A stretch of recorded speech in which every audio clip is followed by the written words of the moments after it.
You're my finale. Oh, really? Yes. Grand finale. Sorry to keep you waiting. Were you blonde in this movie, weren't you? I was. Okay, I'm like, do I have the same actress? Who is this? Ron is milling. That's milling around. About. Milling about. Hi, nice to see you. Hi, thank you. Tell me about shooting in the amusement park. I heard that there were baby alligators running around. There were, yeah. It sounds less intimidating when you say baby alligators. I just say alligators. But yeah, no, they had to go in and they pulled out all these alligators. And somebody told me that they went in and had to they pulled out 150 alligators. So I was so scared, but it turned out that they had been tricking me to make me scared. But yeah, they found baby alligators and armadillos and a lot of bugs and snakes. How do you feel about all that kind of stuff?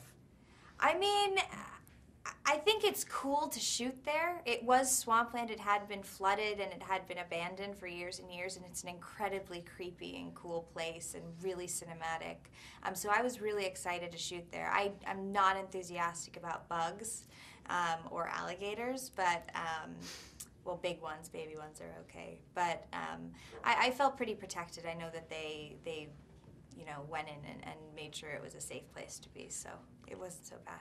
So I'm wondering, did you buy a home in Louisiana? Because it seems like you spent an awful lot of time there. You know, I did not. I would love to. I love New Orleans, but Douglas Smith, who plays Tyson, he fell in love with New Orleans so much he did buy a home there, and he lives there now. And he has a girlfriend, and he has the whole setup, and I think that's great, because New Orleans is such a great place. It's really easy to fall in love with it. Oh yeah, so you're doing True Detective is your next series, and that's Yes, I finished it already. It shot in New Orleans, and it comes out in January on HBO, and I'm really excited about that. It's an amazing script and, well, series of scripts. It's a series, 8 parts, and I think it's going to be really great. And I was just wondering, what is the daughter of a goddess called? If you could think about that, what would a demi-goddess? There you go. Yeah. So she's the goddess of wisdom. I'm wondering, what little pearls of wisdom have you received about Hollywood?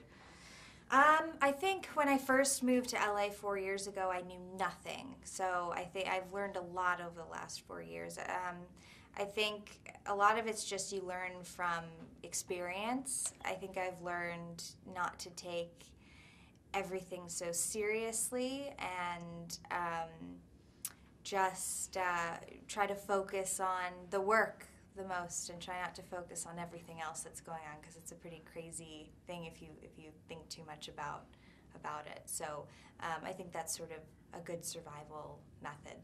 I know, and how do you handle rumors? Are you going to do the 50 Shades of Grey? Are you not going to do 50 Shades of Grey? Well, I think it's really flattering that people think of me for a role that's so talked about and so popular. I don't know anything about it. I know, you know, they're casting it, but I'm just flattered that they would think of me, and I think it's going to be a cool movie. Yeah, so what's your next project coming up? True Detective, and I'm doing a pilot for FX that is yet untitled, but we will see if it gets picked up or not. And you know, the future is just sort of, it's exciting to be an actress because you never really know what's around the corner, and that's one of the things I like about it and hate about it, but we'll see. Well, lovely to meet you. You too. Thank you so much. Thank you. Jinx.